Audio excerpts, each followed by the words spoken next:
Olá, meus irmãos. Bom dia, boa tarde ou boa noite para você que me assiste aí da sua casa. Que a graça e a paz do Senhor estejam sobre a sua vida neste dia, amém? Nós estamos aqui para mais uma aula da nossa EBD, Panorama no Antigo Testamento, para que nós possamos dar continuidade ao que nós estudávamos aí nas nossas últimas aulas, certo? Espero que você esteja bem, meu irmão, que a sua família esteja bem, guardados pelo Senhor, firmes nas suas promessas e confiantes de que Deus tem cuidado de nós. Amém? Bem, eu acredito que seja interessante nós relembrarmos um pouquinho do que nós vimos aí na nossa última aula, certo? Para relembrar aqui de maneira breve, nós vimos aí na nossa última aula basicamente sobre dois livros do Antigo Testamento, que foram 1ª e 2ª Samuel. E estudamos que os acontecimentos relatados nesses dois livros, eles iam desde aí do nascimento de Samuel até o fim do reinado de Davi. Então, nós estudamos aí na nossa última aula o período de transição, né, no qual o povo de Israel ele foi liderado por juízes. Após a morte de Josué, o povo de Israel não tinha mais uma liderança central. E aí nós vimos que durante este tempo, o povo de Israel se corrompeu. Eles transgrediram a lei do Senhor em função da influência de povos pagãos. E aí nós vimos com detalhes aí, né, a história do sacerdote Eli, da sua família, o chamado e o ministério de Samuel. Vimos também sobre os dois primeiros reis de Israel, né, o reino de Saul e o reino de Davi, que foram os reis que deram início à monarquia teocrática, ou seja, reis estabelecidos pela escolha do próprio Deus, certo? Sobre Davi, vimos com bastante detalhes que Davi foi o maior rei de Israel. De fato, Davi foi um rei muito conhecido, né? Ele foi o rei mais notável daquele povo, excelente líder militar, político, mas, acima de tudo, Davi foi um homem segundo o coração de Deus. E aí nós terminamos a nossa aula conversando também sobre a morte de Davi, no final do livro de 2 Samuel. E hoje nós vamos dar prosseguimento a essa história, que é a história do filho de Davi, que assumiu o trono após a sua morte. Hoje nós vamos falar sobre a vida do rei Salomão, certo? Iremos estudar quem foi Salomão enquanto rei e comentar aí momentos importantes do seu reinado. Tudo bem? Vamos orar então para a gente começar? Feche os seus olhos aí onde você está, por favor. Oremos. Senhor Deus, nós te agradecemos, ó Pai, por este dia, Senhor. Te agradeço, ó meu Deus, pelo privilégio, ó Pai, de estudar a Tua palavra, Jesus. Obrigada, Senhor, porque podemos estudá-la, Senhor, conhecê-la, ó Deus, saber aquilo que o Senhor revelou, ó Pai, na Tua palavra, Senhor. Estudando, ó Deus. Te peço, ó Pai, que o Senhor esteja abençoando a minha vida, Senhor, me capacitando, ó Pai, a dar esta aula, Senhor. Que não sejam as minhas palavras, mas que sejam as tuas palavras, ó Deus. Te peço, ó Pai, que o Senhor esteja abençoando cada vida que vai assistir esta gravação, Senhor. Que a tua palavra, Pai, encontre lugar, ó Deus, nesses corações, ó Pai. Eu te peço, Senhor, que o Senhor fique conosco, Senhor. Que o Senhor, ó Pai, seja sempre louvado, ó Deus, e exaltado em nosso meio, ó Deus. É isso que eu te peço, Senhor, em nome de Jesus. Amém. Bem, então vamos lá. Nós temos aqui, meus irmãos, uma breve introdução, certo? E nós vemos que a história do rei Salomão, ela é contada basicamente em dois livros da Bíblia, em 1ª Reis e em 2ª Crônicas. Hoje nós vamos conversar aí de maneira específica acerca dos acontecimentos que acontecem no livro de 1ª Reis, né, que fala aí da história do rei Salomão, dos capítulos de 1 a 11. E assim como a maioria dos livros históricos tem uma autoria anônima, a autoria do livro de 1ª Reis, ela também é considerada anônima. Tá? Mas provavelmente, tanto o livro de 1ª Reis como o livro de 2ª Reis tenham sido escritos pelo profeta Jeremias, ou por algum dos seus contemporâneos, aí, alguns contemporâneos de Jeremias, porque a ênfase dada aqui nesse livro, ela sugere a visão dos profetas. Então, provavelmente, né, tem sido aceito também que a autoria seja atribuída a Jeremias. Não é muito fácil, meus irmãos, nós estudarmos o reino de Salomão em ordem cronológica, tá bom?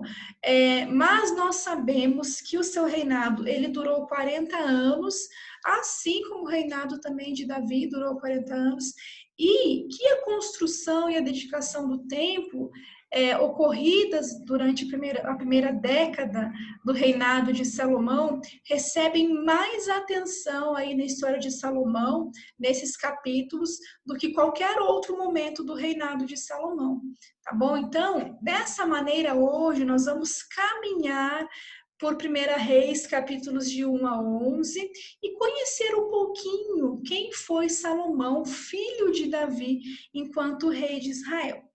Vamos começar aqui, então, a vida e reino de Salomão em 1 Reis, principais acontecimentos. O livro de 1 Reis começa falando aí um pouquinho sobre a velhice do rei Davi. A gente vê esse livro começando com Davi já bem velhinho, e o relato bíblico nos conta que os servos de Davi colocavam vários cobertores, várias mantas, né, para que Davi se aquecesse, mas ele estava tão velhinho que ele já não conseguia mais se aquecer. E aí então seus servos propuseram encontrar uma moça virgem, que aquecesse o rei durante a noite.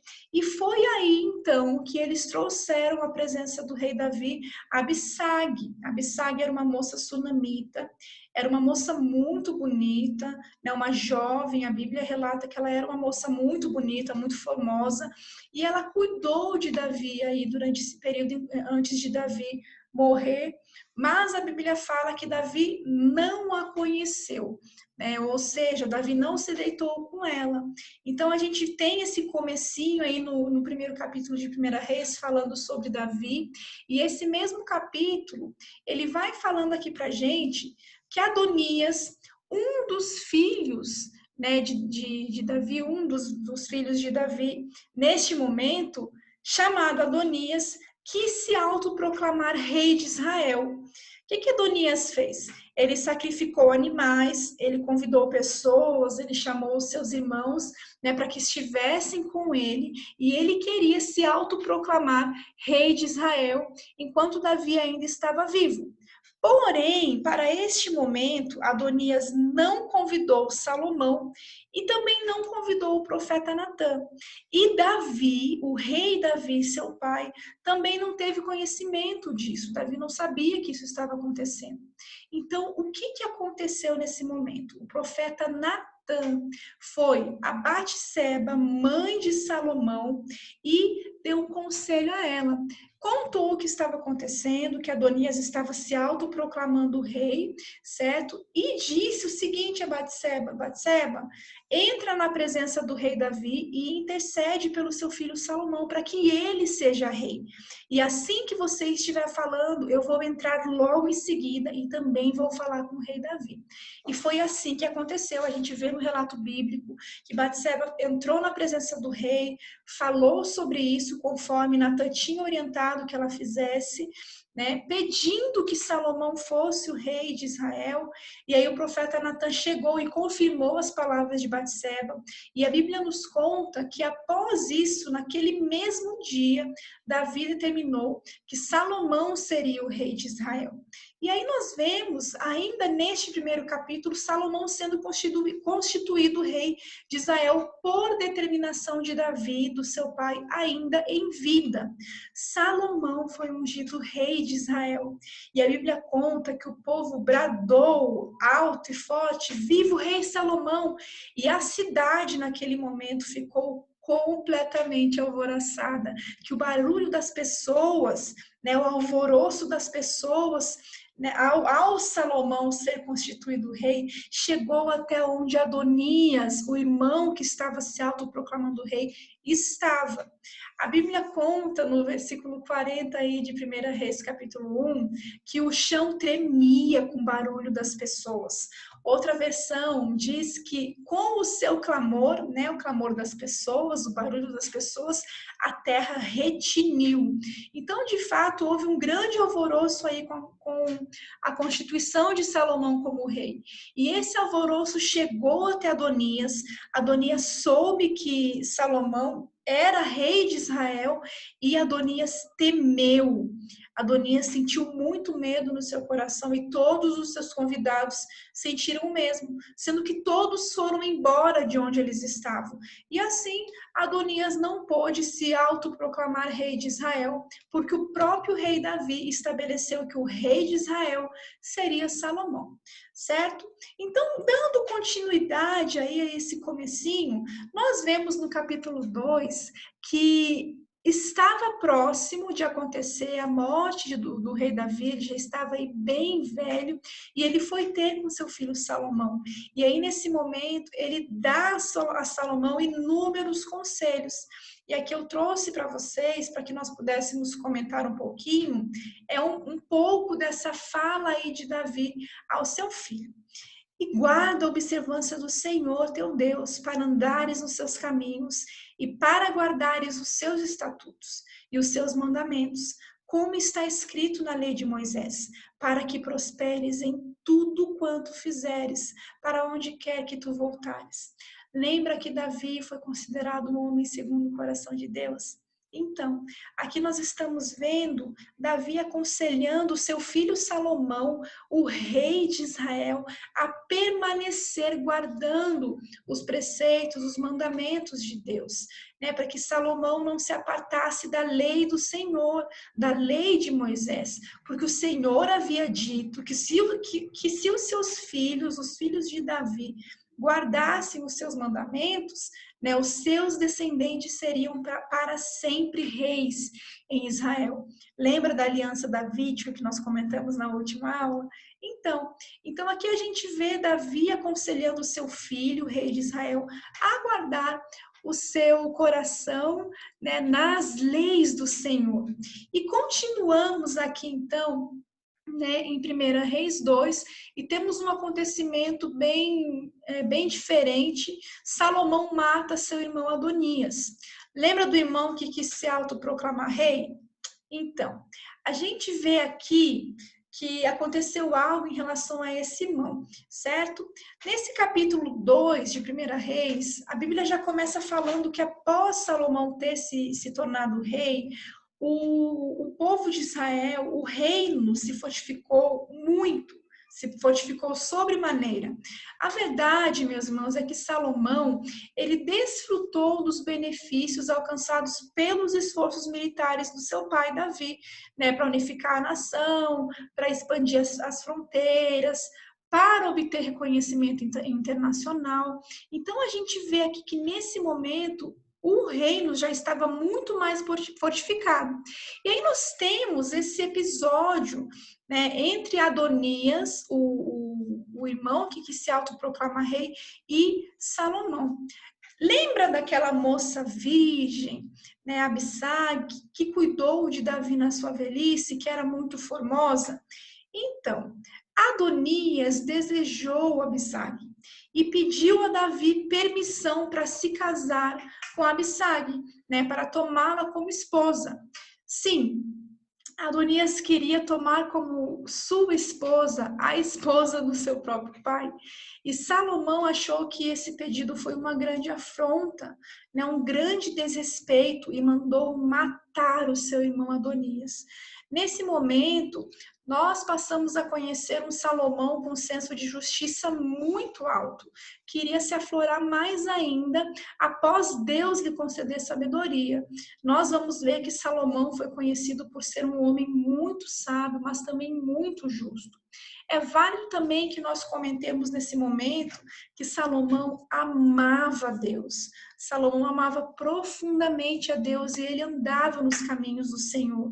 Isso também contribuiu certamente para o crescimento e a expansão do reino, como é dito no começo do capítulo, pois Salomão andava com Deus. Assim nós vemos que Salomão, de fato, ele era um rei verdadeiramente temente ao Senhor. Aqui nesse momento ele foi obediente ao seu pai, ele não apartou de si, da sua vida, os preceitos da lei do Senhor, certo? E aqui eu trouxe para gente que Salomão amava o Senhor andando nos estatutos de Davi, seu pai.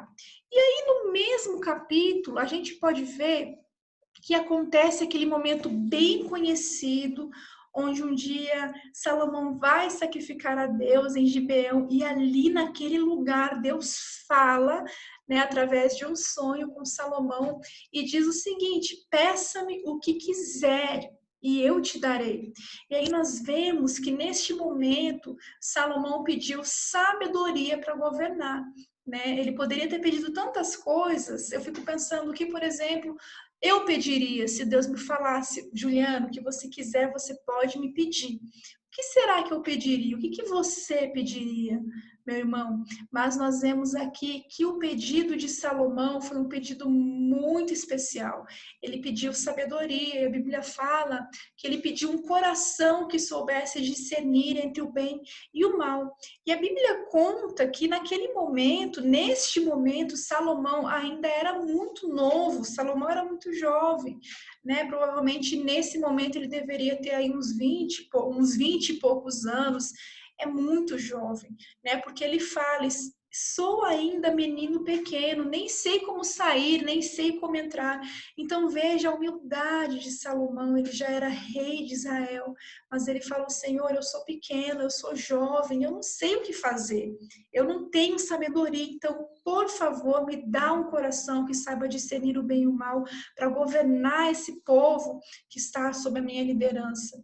Então nós vemos aqui que Deus se agradou do pedido de Salomão, e nós vemos aqui em 1 Reis 3, de 10 a 13, o seguinte: e esta palavra pareceu boa aos olhos do Senhor, de que Salomão pedisse isso. E disse-lhe Deus: porquanto pediste isso, e não pediste para ti muitos dias, nem pediste para ti riquezas, nem pediste a vida de teus inimigos, mas pediste para ti entendimento para discernires o que é justo, eis que fiz segundo as tuas palavras. Eis que te dei um coração tão sábio e entendido, que antes de ti igual não houve, e depois de ti igual não se levantará. E também até o que não pediste te dei, assim riquezas como glória, de modo que não haverá um igual entre os reis por todos os teus dias. E aí nós vemos então que Deus se agradou do pedido de Salomão e não deu a ele apenas sabedoria. Deus deu riquezas, deu glória a Salomão. E nesse mesmo segmento, no capítulo 4, a Bíblia vem nos contando sobre essa sabedoria de Salomão, certo? A grandeza do seu reino também é descrita aí no capítulo 4. E Salomão, né, foi de fato o rei mais sábio de Israel. E durante o seu reinado, Israel viveu uma época de grande paz e de grande prosperidade. Então, se nós pudéssemos definir o reino de Salomão, nós poderíamos usar as palavras paz e prosperidade.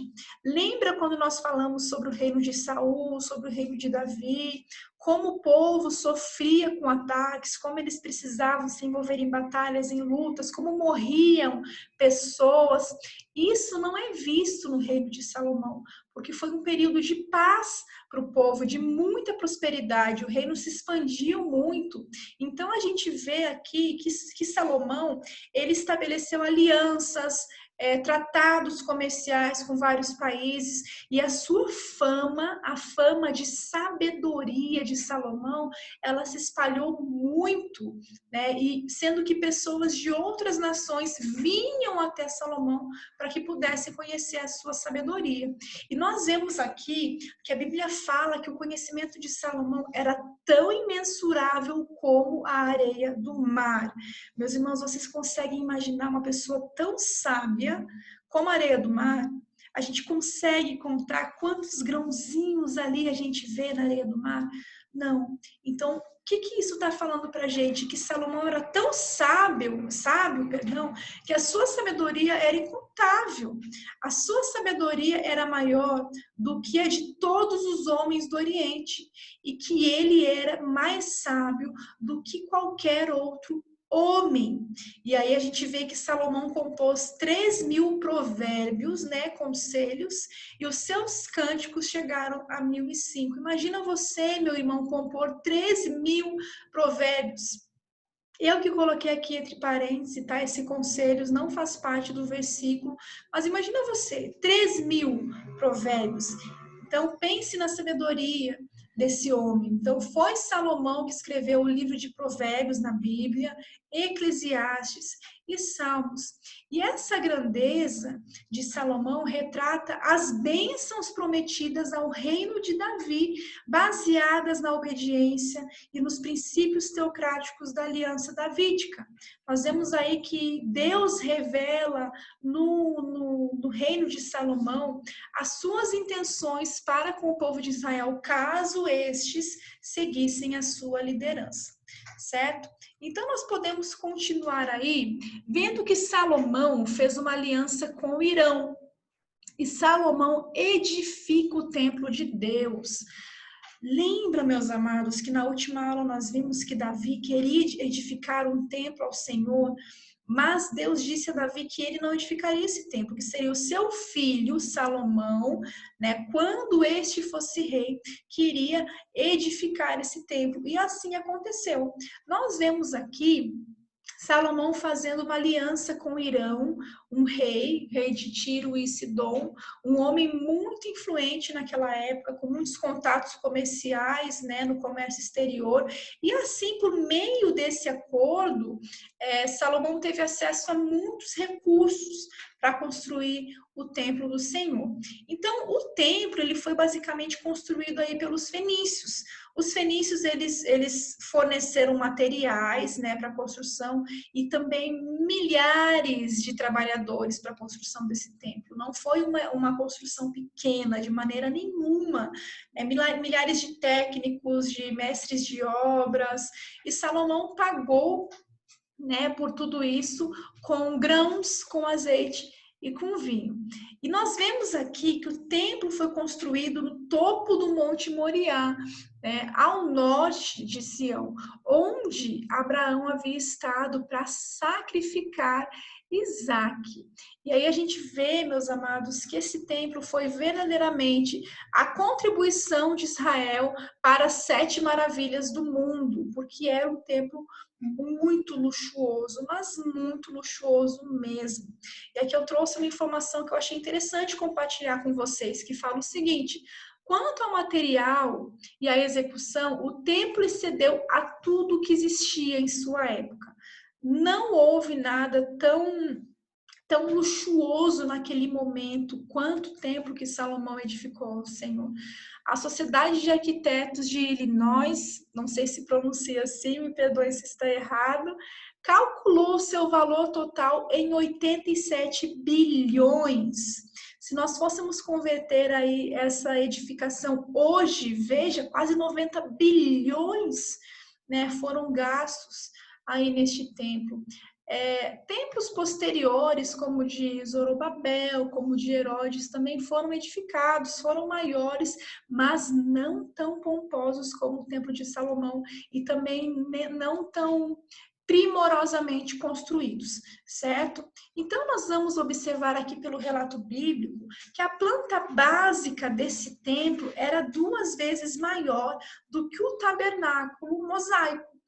Era um templo sofisticado, espaçoso e aparentemente o esplendor e a beleza dessa construção nunca mais foram igualados na história de Israel. Então nós vemos aqui que pode surgir até uma pergunta para você. Por que a casa de Deus seria tão chique, tão luxuosa, tão suntuosa, se grande parte do povo naquele momento era pobre, né? Então a gente pode ver que o templo ele deveria refletir a glória e a grandeza do Deus de Israel. Por isso que era um templo tão grandioso e tão luxuoso. E lá em 1 Reis, no capítulo 8, nós vemos que Salomão fez a dedicação deste templo, e essa dedicação foi o evento mais significativo na história religiosa de Israel, desde que os israelitas saíram, né, deixaram o Monte Sinai. Então, na dedicação, uma nuvem encheu o templo, né, significando a presença e a glória de Deus, assim como acontecia também no deserto, onde o povo era guiado por uma nuvem também. Então, nós vemos que esse templo, ele existiu, né, naquele período, até ele ser destruído por Nabucodonosor em 586 a.C. E aí nós vemos que o templo ele foi reconstruído em 520, 515, mais ou menos antes de Cristo, mas ele foi novamente destruído 70 anos depois de Cristo. E aí a gente pode observar que desde o 7º século da nossa era, né, da nossa era comum, esse lugar tem sido uma mesquita muçulmana, tá? Até hoje conhecida como Domo da Rocha. E esse lugar é considerado atualmente o mais sagrado da história mundial. Então aqui a gente pode observar uma reprodução do Templo de Salomão, essa edificação aqui tão grandiosa, tão suntuosa, 2 vezes maior que o tabernáculo mosaico, aqueles que eles fizeram no deserto, né? Então, aqui a gente tem essa reprodução, e aqui a gente tem o que seria atualmente neste local onde foi construído, né, lá no Monte Moriá, o Templo de Salomão, que é uma mesquita muçulmano, o Domo da Rocha, certo? Então é bem conhecido aí, bem sagrado até os dias de hoje. Aqui a gente vê ao fundo a cidade de Jerusalém. Nós vemos também, então, meus irmãos, que assim como Salomão construiu um templo para o Senhor, Salomão também edificou um palácio, né? Um palácio, uma casa para si, também feito com muito requinte, certo? Com os melhores materiais, e foi uma edificação que demorou 13 anos para ficar pronta. Então, você pode imaginar que a grandeza também dessa construção para demorar 13 anos para ficar pronta, certo? E aí nós vemos, então, que aqui em 1 Reis, capítulo 9, o Senhor aparece novamente a Salomão. Nós vemos aqui que dessa vez Deus aparece a Salomão e ele reafirma que se Salomão andasse nos seus caminhos, se Salomão andasse com o Senhor, Deus confirmaria o trono da sua família para sempre em Israel. Porém, se Salomão se desviasse e servisse a outros deuses, então destruirei Israel da terra em que lhe dei, e a esta casa que santifiquei a meu nome lançarei longe da minha presença. E a gente vê que, infelizmente, essas palavras do Senhor, elas aconteceram, né? Elas se cumpriram mais tarde, como nós vamos ver daqui a pouco. Estamos caminhando aí para o finalzinho do relato de 1 Reis sobre o reino de Salomão, e aqui no capítulo 10 nós temos uma visita ao rei Salomão muito interessante, que foi a visita da rainha de Sabá. E aí nós vemos que a rainha de Sabá, ela foi conhecer Salomão no intuito de provar a sabedoria de Salomão, fazendo-lhe perguntas muito difíceis. A Bíblia conta que a rainha de Sabá fez perguntas de várias vertentes, perguntas N, aí achando que Salomão não conseguiria responder essas perguntas difíceis, mas no final das contas, o resultado foi que a rainha de Sabá ficou ainda mais impressionada e mais espantada ainda com tal conhecimento do qual antes ela apenas ouvia falar, mas que naquele momento ele estava vendo que era verdadeiro e que era real. E é interessante a gente comentar que essa viagem da rainha de Sabá para conhecer o rei Salomão, ela foi de cerca aí de 2.000 quilômetros. 2.000 quilômetros. Imagina você viajar 2.000 quilômetros de carro, por exemplo. Não é fácil, né? Mas naquela época não foi nem de carro, foi em lombo de camelo. Imagina, meus irmãos, uma viagem em lombo de camelo de 2.000 quilômetros. E provavelmente essa viagem foi motivada por interesses comerciais, certo? Ela queria fazer negócios com Salomão. E nós podemos ver que a Bíblia nos conta que a rainha de Sabá, ela presenteou o rei Salomão. Agora veja bem, olha esse presente. Presenteou o rei Salomão com 4 toneladas. 4 toneladas e 200 quilos de ouro. Você consegue imaginar, meu irmão, tamanha riqueza? Ah, eu vou dar um presente, 4 toneladas de ouro e mais 200 quilos. Né? Não foram só as 4 toneladas, foram 4 toneladas e 200 quilos de ouro. Né? Muitas especiarias. Né? Nunca foi trazida a Salomão tantas especiarias como as que a rainha de Sabá trouxe para ele e muitas pedras preciosas. E aí a gente vê que Salomão deu à rainha de Sabá tudo quanto ela quis também, né, como uma maneira de retribuir. Aí, então a gente pode observar, meus irmãos, a riqueza, né, a riqueza tanto da rainha de Sabá quanto a riqueza de Salomão aqui neste momento. E aqui, né, terminando o capítulo que fala sobre a vida do rei Salomão no livro de 1 Reis, o último capítulo que fala aí sobre Salomão neste livro, conta que a história de Salomão, ela terminou de uma maneira bem decepcionante, bem triste, certo? Bem trágica. Por quê?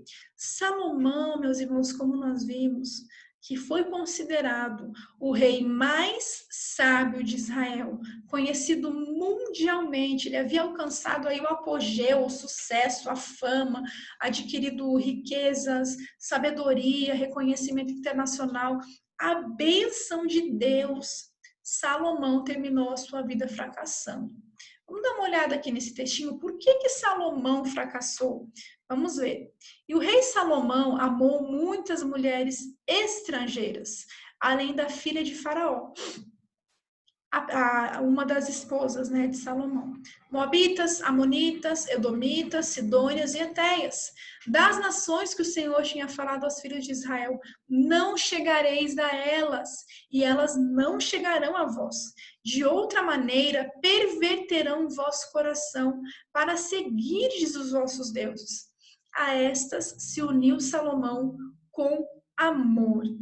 E tinha 700 mulheres, princesas e 300 concubinas, e suas mulheres lhe perverteram o coração. Porque sucedeu que, no tempo da velhice de Salomão, suas mulheres lhe perverteram o coração para seguir outros deuses. E o seu coração não era perfeito para com o Senhor, seu Deus, como o coração de Davi, seu pai. A Bíblia continua falando aí, né, o que aconteceu com Salomão. Então nós vemos aqui nesse momento, em função aí dos casamentos que Salomão fez, né, como alianças comerciais, ele se uniu aí com outros povos através de casamentos, mas tudo isso eram alianças comerciais. Né? A gente vê que Salomão abandonou a primeira devoção a Deus, adorando a outros ídolos e passando a agir de acordo com uma cultura pagã. Então, nós vemos que as suas mulheres, veja quantas mulheres, meus irmãos, imagina um senhor já velho, 700 mulheres, 300 concubinas, 1.000 mulheres ao redor dele, e a Bíblia fala que ele se apegou com amor àquelas mulheres. Então, essas mulheres levaram Salomão à ruína espiritual. porque o seu coração se afastou do Senhor.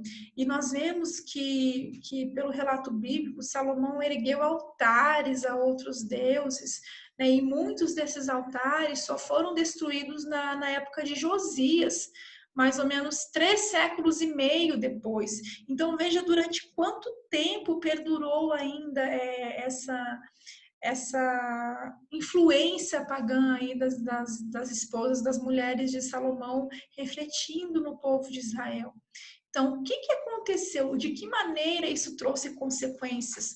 Isso foi muito grave para o povo. Lembra da aliança davídica? Né? Então, para que Deus estivesse com o povo precisava estar com Deus também. O rei precisava estar aí levando em consideração, observando os preceitos do Senhor, vivendo uma vida com Deus.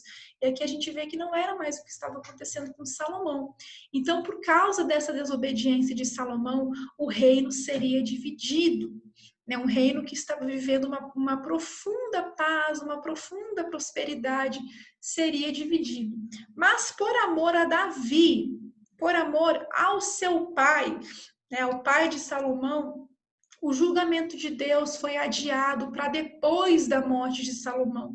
Então, o julgamento de Deus, ele não foi para Salomão enquanto ele estava vivo, né? Mas foi depois que Salomão morreu. E aí nós vemos Deus levantando inimigos poderosos, inimigos grandes que começaram a ameaçar o reino de Salomão. E ainda que o reino tenha sido dividido apenas depois que ele morreu, né? Ele não viu o reino ser dividido.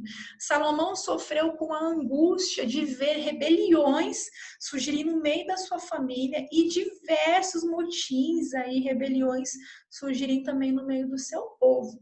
Então, infelizmente, a gente vê aí que Salomão se desviou dos preceitos do Senhor e isso trouxe graves consequências para o povo de Israel. No finalzinho aí do capítulo 11 de 1 Reis, nós vemos a morte de Salomão.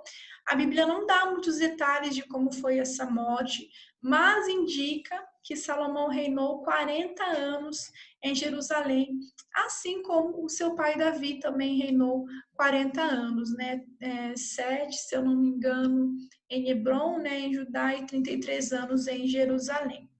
E aí, para nós terminarmos aqui a nossa aula de hoje sobre o reino de Salomão, cristologia na história de Salomão, nós vamos ver que o livro de 1 Reis, ele não tem predições messiânicas, né, de maneira direta, mas que o rei Salomão, ele é um tipo de Cristo, ele é um notável tipo de Cristo no papel de rei, né, como filho prometido a Davi, que construiria o templo, que herdaria o reino. Salomão vai tipificar Cristo, especialmente na sua vinda em glória, quando Cristo traz paz, né? Quando Cristo traz prosperidade e justiça à terra. Então nós vemos de fato que Salomão ele foi um tipo de Cristo, sim, né? Principalmente aí representando a vinda de Jesus, trazendo paz, prosperidade e justiça. Certo, meus irmãos? A nossa aula hoje, então, foi sobre a história e a vida do rei Salomão. Espero que tenha abençoado a sua vida, né? Tem sido muito bom nós estudarmos juntos. Então, fazendo um apanhado aí da nossa última aula, vimos o período de transição, vimos o reino de Saul, vimos o reino de Davi. Hoje nós vimos o reino de Salomão e na próxima aula, se Deus quiser, nós iremos continuar essa história, o que aconteceu depois da morte do rei Salomão com o povo de Israel. Tudo bem? Que Deus abençoe a sua vida, que possamos continuar juntos estudando e nos aprofundando na palavra de Deus. Amém? Um abraço, meu irmão, e Deus te abençoe. Até a próxima aula, se Deus quiser.